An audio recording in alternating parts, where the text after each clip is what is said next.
అప్పుల బాధలు వెంటాడుతున్నాయా? అయితే 6 JVR వారి జాతిరత్నాలు ధరించండి. నమస్తే, వెల్కమ్ టు మనం టీవీ. నా పేరు వలి. లైవ్ లో జాయిన్ అయ్యారు జనసేన పార్టీ రాష్ట్ర అధికార ప్రతినిధి అడ్వకేట్ రజనీ గారు. వారితో మాట్లాడదాం. రజనీ గారు నమస్తే అండి. నమస్తే వాలి గారు. రజనీ గారు, వైసీపీ ఎమ్మెల్సీ దువ్వాడ కుటుంబ కథా చిత్రం ప్రస్తుతం నడుస్తోంది. వేరే మహిళతో ఉంటున్నారని చెప్పి పెద్ద ఎత్తున అక్కడ దువ్వాడ సతీమణి వారి కూతురు ఆందోళన చేస్తున్న పరిస్థితి మనం చూస్తున్నాం. నిన్న ఆ మాధురి కూడా ప్రెస్ మీట్ పెట్టి కొన్ని విషయాలు మీడియాతో పంచుకున్నారు. మేము కలిసి ఉంటున్నాం, మేము ఎక్కడ పెళ్లి చేసుకోలేదు, కానీ పార్టీలోకి తీసుకొచ్చింది వారి భార్యే అని చెప్పి ఆమె మాట్లాడడాన్ని కూడా చూసాం. కానీ ఇక్కడ చట్టపరంగా ఏవైతే ప్రాసెస్ జరగాలో విడాకులు తీసుకుని ఎవరితోనే ఉండొచ్చు, కానీ ఇక్కడ భార్యని కూతుర్ని వదిలేసి ఒక ప్రజాప్రతినిధి ఈ విధంగా వ్యవహరించడం ప్రస్తుతం ఇది సంచలనం రేపుతున్న పరిస్థితి కనిపిస్తుంది ఆ పర్టికులర్ ఏరియాలో. ఎలా చూస్తారు మేడం? సార్, ఇదే పని ఒక గవర్నమెంట్ ఎంప్లాయ్ చేస్తే ఇమీడియట్ గా సస్పెండ్ చేసేస్తారండి. విడాకులు ఇవ్వకుండా ఇంకొక మహిళతో ఉండడం, లేకపోతే అతని మీద ఏదైనా రేప్ కేసు కట్టడం, కేసులు లాంటివి ఏమైనా ఉండడం, ఇవంతా కూడా గవర్నమెంట్ ఆఫీస్ లో ఒక చిన్న అటెండర్ కూడా ఉండకూడనటువంటి మచ్చలు. ఇది ప్రభుత్వంలో ఉద్యోగస్తులకి. కానీ ప్రభుత్వాన్ని పరిపాలించే వారికి మీద మాత్రం దండిగా 302 మర్డర్ కేసులు ఉంటాయి, 376 రేప్ కేసులు ఉంటాయి, 307 అటెంప్ట్ మర్డర్ సెక్షన్లు ఉంటాయి, 498 లో ఉంటాయి. So whatever it may be, దువ్వాడకి సంబంధించిన ఇష్యూ పూర్తిగా అతని పర్సనల్ విషయం. ఇంకొకటి, అలా ఎలా ఉంటారు రజనీ గారు అంటే, సుప్రీంకోర్టు చట్టమే ఇస్తుంది సార్. వివాహిత మహిళ తాను ఇష్టంగా ఎవరితోనైనా ఉండొచ్చు అని ఒక దారిద్రపు గొట్టు చట్టాన్ని గౌరవ సుప్రీంకోర్టు తీసుకుని వచ్చింది. మేము గౌరవ సుప్రీంకోర్టుకి వివాహితులందరం, అంటే ఎవరైతే పెళ్ళైన ప్రతి ఆడపిల్ల మొరబెట్టుకుంటుంది, ఇది తప్పుడు చట్టం, దీనివల్ల పెళ్ళైనటువంటి ఆడబిడ్డల జీవితాలు సర్వనాశనం అయిపోతున్నాయి, తప్పు చేసే ఆడవాళ్ళకి ఇదొక వెసులుబాటు అయిపోతుంది అంటూ ఎన్నో మార్లు కేరళ, మద్రాసు, తెలంగాణ, ఆంధ్ర వాళ్ళు చాలా మంది పిటిషన్స్ వేశారు సార్. మహిళా సంఘాల వాళ్ళు కూడా పిటిషన్స్ వేశారు. 497 అడల్టరీ మీరు ఎందుకు స్ట్రక్ డౌన్ చేశారు, తప్పు చేసిన ఇల్లీగల్ ఎఫ్ఐఆర్ ఉన్న వారికి ఎందుకు శిక్ష పడదు, తప్పే కదా అని అడిగినారు సార్. ఈ రోజు ఎవరైతే దువ్వాడ శ్రీనివాస్ గారి భార్య తన భర్త ఇంకొక ఆడావిడితో లోపల ఉండడం చూసి తన భార్య బిడ్డ ఇద్దరు పోయి అర్ధరాత్రులు గలాటా చేసి ఆ ఇంట్లోకి వెళ్లే ప్రయత్నం చేస్తే ఆ భర్త ఎవరైతే ఉన్నాడో తన కర్ర పట్టుకొని కొట్టే ప్రయత్నం చేశాడు. పోలీసులు అడ్డగించారు. అదంతా మన విజువల్లో చూసి మీరు పొండే, మీ చేతనైంది చేసుకోండి అన్నాడు. వాడికి ఎందుకురా అంత కొవ్వు అంటే, సుప్రీంకోర్టు అతనికి ఇచ్చినటువంటి చట్టం ఒక భార్యని మోసం చేసి ఇంకొక ఆడదానితో ఉన్న వాడికి ఇది తప్పే కాదు అంటూ సుప్రీంకోర్టు వెసులుబాటు ఇస్తున్నప్పుడు చేతనైంది చేసుకోపోరా అని దువ్వాడ శ్రీనివాసే కాదండి, తల్లో దువ్వెన పెట్టుకోలేని, జుట్టు లేని, లేకపోతే మాట్లాడలేని, మంచంలో కూర్చుని ప్రతి ఒక్కడు మాట్లాడేస్తాడు. సో దీనికి గల కారణాలు చట్టాలు అలా చచ్చినాయి. ఇంకా దాంట్లో ఎటువంటి సందేహం లేదు సార్.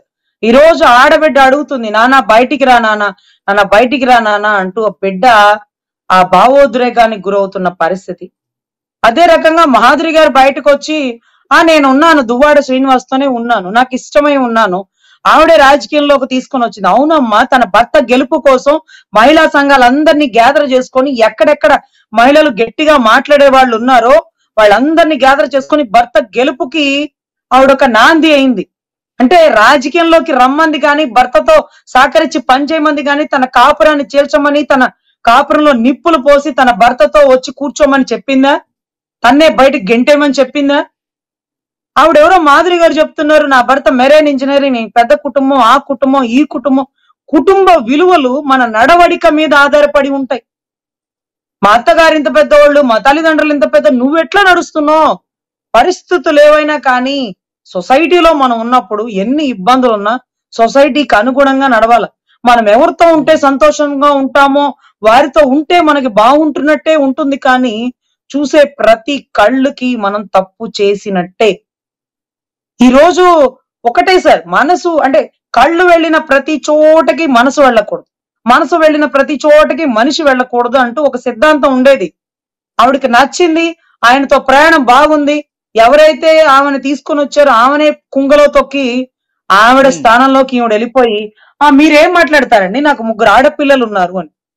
నీ 3 ఆడపిల్లల రేపు పెళ్ళయ్యా వాళ్ళ భర్తలు కూడా ఇలాగే చేసి నీ 3 ఆడపిల్లల్ని ఇలాగే రోడ్డు మీద పడేస్తే ఈ తల్లి మనసు ఒప్పుకుంటుందా తల్లి? ఈరోజు చట్టాలు ఎట్లైనా చావని, అది మన కర్మ, మనం అనుభవించాల్సిందే అనుకుంటే ఇప్పుడు ఇద్దరు వ్యక్తులకి సమ్మతం అయ్యి వాళ్ళు ముందుకు పోతుంటే గనక అందులో తప్పేమీ కాదు, చట్టం అలాగే ఉంది, సుప్రీంకోర్టు డైరెక్షన్స్ కూడా ఉన్నాయని చెప్తున్నారు. కానీ ఇంతకు ముందు ఉన్నటువంటి కుటుంబాన్ని పూర్తిగా గాలికి వదిలేసి చట్టపరంగా ఏదో విడాకులు ఇవ్వటమో ఇలాంటి ప్రాసెస్ ఏమీ జరగకుండా ఉండింటే దానికి చట్టం ఏం చెప్తుంది మేడం? ఇట్లా చేయొచ్చా? ముందున్న కుటుంబాన్ని గాలికి వదిలేసి, పిల్లల్ని గాలికి వదిలేసి, వాళ్ళు మంచి చెడ బాగోగులు అన్ని వదిలేసి ఉండమని చెప్పిందా? దీని గురించి ప్రత్యేకంగా ఏం లేదా? మీరు ఒక అడ్వకేట్ కాబట్టి అడుగుతున్నాను. సార్, నేను ముఖ్యంగా ఒక జనసేన, టీడీపీనో, కూటమినో ఇవన్నీ నాకు తెలియదు. బేసికల్ గా ఒక న్యాయవాదిని, వాటన్నిటికంటే మించి ఒక గృహిణిని. అదే రకంగా ఒక మహిళగా నేను చెప్తున్నాను, ఈ చట్టాలు ఎవరికి చుట్టాలు కాకూడదు. అదే రకంగా వివాహిత మహిళకి రక్షణ కల్పించాలి. చేసుకున్న వాడు ఆ అమ్మాయికి సమాధానం చెప్పాలి. చేసుకున్న వాడు ఆ అమ్మాయిని మోసం చేస్తే అతనికి తక్షణమే శిక్ష పడాలి అనేటటువంటి చట్టాలని ఎవరు రూపొందించలేదు సార్. బహుశా రూపొందించలేరేమో కూడా. ఈ రోజు మీరు గాలికి వదిలేశారు కుటుంబాన్ని. గాలికి ఎందుకు వదిలేస్తాం? నెల కిందని పడేస్తాం. అంత మాత్రం తల్లిదండ్రులు వాళ్ళ బిడ్డల్ని పోషించలేక వీళ్ళకిచ్చి పెళ్లిళ్ళు చేస్తున్నారు అనుకుంటున్నారా? వీళ్ళు పడేసే ముష్టి ఆడపిల్లలు సంపాదించుకొని బతకలేక అనుకుంటున్నారా? వీళ్ళ దగ్గరకు వచ్చి చాకిరీ చేసి వీళ్ళ కాళ్ళు ఒత్తి వీళ్ళకి బిడ్డల్ని కానీ వీళ్ళ వంశాన్ని ఉద్ధరిస్తుంది. సిగ్గు లేదా? నేను పడేస్తాను మెయింటెన్స్, ఎదురుంటే కోర్టులో చూసుకో, నువ్వెవరు అడగడానికి, బయటికి పో అంటూ మెడపెట్టి బయటికి గెంటేస్తున్న పరిస్థితుల్లో కూడా చట్టాలు చొరవ తీసుకొని ఆ భర్తని అరెస్ట్ చేయలేకపోతే ఇక ఏం చేయని చట్టాలు మహిళలకి? సుప్రీంకోర్టు ఆలోచించాలా, మరొకసారి పునరాలోచన చెయ్యాలా. ఈరోజు ఒక తప్పు చేసే మహిళల పట్ల నుంచున్నటువంటి సుప్రీం చట్టాలు ఈ రోజు ఏ రోజు బయటికి రానటువంటి నిజాయితీ గల గృహిణుల పట్ల ఎవరు నుంచుంటారు? ఈ రోజు మాకు చట్టాలే లేవా అంటూ ఈ రోజు ఆడబిడ్డలు, నా భర్త అతనితో ఆవిడతో ఉంటున్నారు, ఏం చేయాలంటే ఏం చేయడానికి పవన్ కళ్యాణ్ గారిని ఉద్దేశించి పెళ్లిళ్ళ విషయంలో దువ్వాడ శ్రీను గారు ఏం మాట్లాడారో ఒకసారి మీకు వినిపిస్తాను చూడండి మేడం, దాని మీద మీ రియాక్షన్ ఇద్దరు. కానీ అవునండి, 3 నువ్వు చేసుకుంటే ఒక్కొక్క మగాడు కొన్ని వేల మందిని చేసుకోగలడు. కానీ పద్ధతి, సంస్కారం, హిందూ మతం, తెలుగు వాడిగా ఏకపత్ని వ్రతం మన మతం.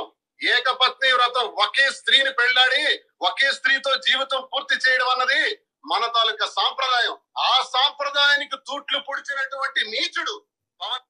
అది విన్నారా మేడం? ఈ మొరిగే ఒకళ్ళనే పెళ్లి చేసుకోవాలి, జీవితం ఒకరితోనే ముగించాలి, అది ఏకపత్ని వ్రతం, అది మన హిందూ సంప్రదాయం అన్నారు పవన్ కళ్యాణ్ గారిని ఉద్దేశించి. ఇప్పుడు ఆయన చేసేది ఏంటో. అవును సార్, ఇప్పుడు కూడా దువ్వాడ శ్రీనివాస్ గారు ఆయన ఒకటే భార్య, స్టెప్నీలు మాత్రం 30 ఉంటాయి. పాపం భార్య ఒకటే. ఇప్పుడు ఆయన పెళ్లి చేసుకోవాలంటే ఆవిడ విడాకులు ఇవ్వాలి. వీడి కాళ్ళు పట్టుకున్నా, వీడి యావదాస్తి రాసి ఇచ్చినా ఆవిడ విడాకులు ఇవ్వదేమో బహుశా. లేకపోతే ఈ రోజు మా నాయకుడి గురించి మాట్లాడాడే, ఏ రోజు విడాకులు ఇచ్చినటువంటి భార్య ఏ ఒక్క అరుగు అని ఒక్క పదం కూడా వాడలేదు. పరిస్థితులను బట్టి నా కర్మ బాగోక విడిపోవాల్సి వచ్చింది, నాకు అలా రాసి పెట్టిందంటే ఈ కుక్క మరుగుతున్నాడు ఇష్టం వచ్చినట్టుగా వాగాడు. ఆ రోజు ఒళ్ళు బలిసి ఈ రోజు ఆయన కుటుంబం రోడ్డు మీద పడి ఏకపత్ని అంట, ధర్మపత్ని అంట. సిగ్గులేదురా నీకు? నీ భార్యను వదిలేసావని కూడా మేము మాట్లాడమరా? నీ ఇంటి ఆడపిల్ల నడి రోడ్డు మీద కూర్చుని ఏడుస్తుంటే నీకు చిత్తశుద్ధి లేదురా? ఒక ఆడపిల్లకి పెళ్లి చేసి పంపించావు, మీ అయ్యట్ట తిరిగాడే, నేను తిరిగితే నువ్వు అడుగుతావా అంటే అమ్మాయి తలెక్కడ పెట్టుకోవాలా? తల్లిదండ్రులు బిడ్డల కోసం బతకాలా, బిడ్డల కోసం క్రమశిక్షణలో ఉండాలా. రేపు చేసుకున్న వాళ్ళు వాళ్ళ ముఖాన ఉమ్మూస్తారు, ఫలానా నా కొడుకు పుట్టావా నువ్వు, వాడు చూడు రోడ్లు ఎమ్మట జిరి దాన్ని కదిలిస్తున్నాడు, దీన్ని కదిలిస్తున్నాడు. సిగ్గులేదా మీకు? సిగ్గులేదా? ఆ రోజు మన్నని అడిగినావే నిలదీసి. నీలాగా రోడ్డును పడలేదుగా. అతను కూడానండి, తమ్మినేని సీతారాం గారు కూడా ఆయన భార్య నడి రోడ్డు మీద చంప పగలగొట్టింది పార్టీ ఆఫీస్ గేట్ బయట. ఆయన అంటారు చంద్రబాబు నాయుడికి నీకు ఎన్ఎస్జే కమాండర్ తీస్తే నువ్వు ఫినిష్ అని. వీళ్ళు మాట్లాడతారు ధర్మపత్తుల గురించి, లేకపోతే భార్యల గురించి. భార్య అనే పదమే వాడటం రాదు ఈ మొరిగే కుక్కలకి. పెళ్ళాం అంటారు. ఈ రోజంటే ఆయన ప్రాణానికి రక్షణ లేదంటూ మొన్న 1 నెల రోజుల నుంచి డిబేట్ లో మమ్మల్ని చంపేస్తున్నాడు. మాకు రక్షణ లేదు రజనీ గారు, మా అమ్మలు ఎవరు చంపేస్తారు, మీరు మంచి అడ్వకేట్. ఏమయ్యా అడ్వకేట్? రక్షణ లేదు ఎక్కడి నుంచి? ఎవరు శత్రువులు? నువ్వు ఎన్ని భూములు కబ్జా చేసావు, ఎంతమంది ఆడపిల్లలు తీసుకుపోయావు. ఈ రోజు మాధురి గారు ధైర్యంగా చెప్తున్నారు నేను దువ్వాడతోనే ఉంటాను అని. ఏం దువ్వేవునైనా దువ్వాడా, ఏం దువ్వేవా అమ్మాయిని? ఈ రోజు భార్యను వదిలేసి ఆవిడ భర్తను వదిలేసి ఈ 3 ఆడపిల్లల తల్లి నీ దగ్గరకు వచ్చి ఖరీదైన చక్కటి పట్టు చీరలతో కూర్చొని నాకు అన్యాయం జరిగిపోయింది, నన్ను హింసిస్తున్నారంట. మరి ఆవిడ స్థానంలోకి వస్తే ఆవిడ అడగదా అమ్మా? అడిగే హక్కన్నా లేదా? చట్టాలు అట్లా తగలబడి చచ్చినది అది మా కర్మ అనుకుంటాం, అడిగే హక్కు లేదా? అడగకూడదా? మరి పోనీలే వాళ్ళు వీధుల్లో ఉంటారు, మీరు వాళ్ళ భర్తతో చక్కగా మీరు అందలాల్లో డాబాల్లో ఉందరు గాని. సో ఇక్కడ బాధ ఏంటంటే సార్, ఇతనికి మాట్లాడే అర్హత ఉందా? ఇప్పుడు కూడా జగన్ రెడ్డి గారు బయటపడరండి, పేరుకు ఒక్కటే భార్య ఉంటది. మరి ఆయన భాగవతం ఎప్పుడు బయటకు వస్తుందో స్టెప్నీలు తర్వాత ఈయనట్లా ఆయనట్లా అంటారు అన్నారు. ఈ రోజు వివేకానంద రెడ్డి గారు చిన్న ఆయన 60 సంవత్సరాల్లో ఒక ముస్లిం మహిళతో ఉంటూ ఒక బిడ్డను అన్నారు. వాళ్ళ చరిత్ర లేకపోతే దువ్వాడ గారిది, తమ్మినేని గారిది, ఇంకా చాలా మంది గుట్టు బయటికి రాదండి. కానీ ఈ రోజు భార్య బిడ్డ బయటకు వస్తే అధికార పార్టీ వాళ్ళంట. ఓరే నాయన, అధికార పార్టీ వాళ్ళు ఏమన్నా మాధురి గారిని పంపించి నేను దగులుకోమన్నారా? అధికార పార్టీ వాళ్ళు ఏమన్నా నీ బిడ్డ నీ భార్యను వదిలేయమన్నారా? లేకపోతే నీ బిడ్డ భార్య వెనకాల అధికార పార్టీ వాళ్ళు ఎవరన్నా వచ్చారా? ఆ అమ్మాయి తల్లిదండ్రులు వచ్చారుగా. కాకపోతే ప్రభుత్వం మారింది, మా నాన్న చేసిన తప్పుకి శిక్ష పడిద్ది, మా అమ్మకు అన్యాయం జరిగింది అంటూ ఆ ఆడబిడ్డ బయటకు వస్తే రేపు ఎవరన్నా చేసుకుంటారా? చేసుకున్న భర్త ఒకవేళ తప్పు చేస్తే మీ నాయన చేయలేదా తప్పు అని ఆ బిడ్డను అడిగితే తలెక్కడ పెట్టుకోవాలి సార్? సార్ చేతగానప్పుడు పిల్లల్ని కనకండి, చూసిన దాంతల్లో వెళ్ళిపోండి, దానికి తాళి అనే బంధాన్ని ముడేయకండి. రోడ్లమ్మడ తిరిగే కుక్కలు ఉంటాయి, వాటికి పెళ్లి పెట్టాకులు ఉండవు, అవి వాటి ఇష్టం వచ్చినట్టు పోతాయి, వావి వరుసలు కూడా ఉండవు. మీరు కూడా అలా ఉండండి. అంతేగాని తాళి కట్టినప్పుడు భార్యని ఎగతాళి చేసి బిడ్డ నడి రోడ్డు మీద నుంచోబెట్టి ఇంకొకటి భార్యను తీసుకొచ్చి నీ ఇంట్లో పెట్టుకొని ఆ బిడ్డలకి ఎవరి తల్లో ఎవరి తండ్రో అర్థం కాని పరిస్థితుల్లో ఈరోజు సుప్రీంకోర్టు చట్టాలు ఇచ్చింది. మేము మాధురి గారిని ఏమనం, ఆవిడకి ఇష్టం వచ్చిన వాడితో ఉండొచ్చు, కాదనట్లేదు. కానీ ఈ రోజు భార్య బిడ్డని నడి రోడ్డు మీద పెట్టారు. మొన్నటి రోజు ఒక ఆయన వివేకానంద ఆయన విజయసాయి రెడ్డి వల్ల బాధితుడైనటువంటి శాంతి భర్త వస్తే మగోడుగా ఎందుకు బయటపడతావు అన్నట్టుగా కొంతమంది మాట్లాడారట. ఈ రోజు ఆడపిల్లలు వీళ్ళకి కూడా చెప్పండి, సుప్రీంకోర్టు బలి తెగించమని చట్టాలు ఇచ్చింది, పక్క దేశాలను చూసి మన దేశంలో ఇంప్లిమెంట్ చేయమంటుంది, ఎవడికి నచ్చినడితో వాడు వెళ్ళిపోవచ్చు, దాన్ని ఎవరు నిరాకరించకూడదు అని అడగండి.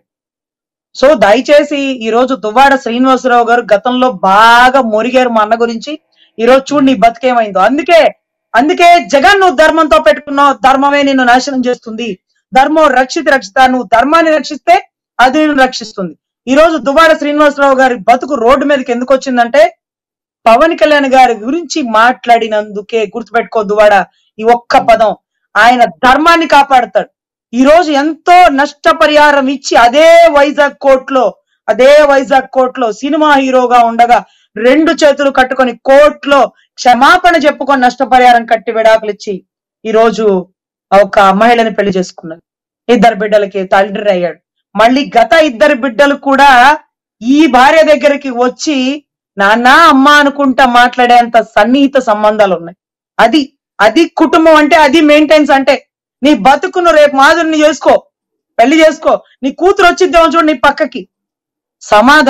సమాధానం రాష్ట్రానికి చేసిన నాశనానికే చెప్పుకోలేరు, మీరు కుటుంబానికి చెప్పుకుంటారా? ఆయనకి మీకు నక్కకి నాగలోకానికి ఉన్నంత తేడా ఉంది. ఆ కుటుంబానికి ఈ గౌరవ జగన్మోహన్ రెడ్డి కుటుంబానికి దరిదాపుల్లో కూడా సంబంధ బాంధవ్యాలు లేవు. కాబట్టి దయచేసి దువ్వాడ గారు ఎప్పుడు ఒకరి మీద ఇలా వేలెత్తి చూపించకండి. మీ వైపు ఇలా మిగతా 4 వేళ్ళు ఇటు తిరిగేస్తాయి అనమాట, ఇటు తిరిగి ఇటు మొహం మీద కొట్టేస్తాయి. ఇవాళ పెద్ద పెద్ద బొట్లు పెట్టి నీతి వల్లిస్తూ ధర్మపత్ని అనే పదాన్ని నువ్వు వాడే అధికారం నీకు లేదు. నీ భార్యకి చెప్పు సమాధానం, నీ బిడ్డకి ఆస్తులు వాటైవు, తర్వాత ఎవరైనా తగులుకో, అది నీ ఇష్టం. కానీ ఈ లోపే ఆస్తులు కూడా ట్రాన్స్ఫర్ చేసేస్తారంట అండి. ఇది ఇంపార్టెంట్ న్యూస్. అతని పేరుతో ఏమీ పెట్టుకోలేదట, మొత్తం మాధురి గారి బినామీలకు ఇచ్చారా, లేకపోతే వాళ్ళ అన్నగారి పేరుతో మార్చేశారా, వీళ్ళని ఇంట్లోంచి బయటికి గెంటేశారు. వీళ్ళకి సమాధానం ఏంటంటే కోర్టులో వేసుకోండి, పడేస్తా మెయింటెన్స్ అంటూ ఒక రకం. నీ చేతనైంది చేసుకో, నువ్వేమీ చేసుకోలేవు అంటూ ఈ రోజు ఎమ్మెల్సీ గారు పోలీసుల పరిరక్షణలో భార్యని బిడ్డని గెంటేపిస్తున్న తరుణాలు విజువల్లో చూడండి. వీళ్ళ ప్రజాప్రతినిధులు, వీళ్ళ ప్రజల పట్ల చిత్తశుద్ధిగా ఉండి రాష్ట్ర ప్రజలకు సమాధానం చెప్పేవాళ్ళు. వాళ్ళ కుటుంబం సరిలే ఉంటే ఊర్లో కుటుంబాలకి నీతి చెప్తారండి. వాళ్ళ కుటుంబం సరిలేనప్పుడు ఊర్లో కుటుంబాలు నీతి చెప్తారా? ఈ రోజు ఎప్పుడు అంటారు సార్ దువ్వాడ గారు, ముగ్గురు పెళ్ళాలు పెళ్ళాలి కదా, భార్య అనవా, ఏ స్కూల్లో చదువుకున్నావా అంటాడు. నేను చట్టబద్ధంగా విడిపోయినా ఇప్పుడు ఒకటే భార్యతో ఉంటున్నాను, ఆయన ఆ పిల్లలు ఎంతమంది అంటూ కూడా అఫిడవిట్ లో రాశారు. అయినా సరే చిత్తశుద్ధి లేకుండా మురిగే ప్రతి ఒక్కరికి ఒక్కొక్కళ్ళ ఓకే మేడం. గుట్టు, ఒక్కొక్కళ్ళ బండారం వాళ్ళ భార్యలే బయట పెడతారు సార్. ఎస్, చూద్దాం మేడం, దువ్వాడ ఇక తన తీరు ప్రవర్తన మార్చుకుంటాడో లేదో చూడాలి. Thank you very much Rajani గారు. నమస్తే.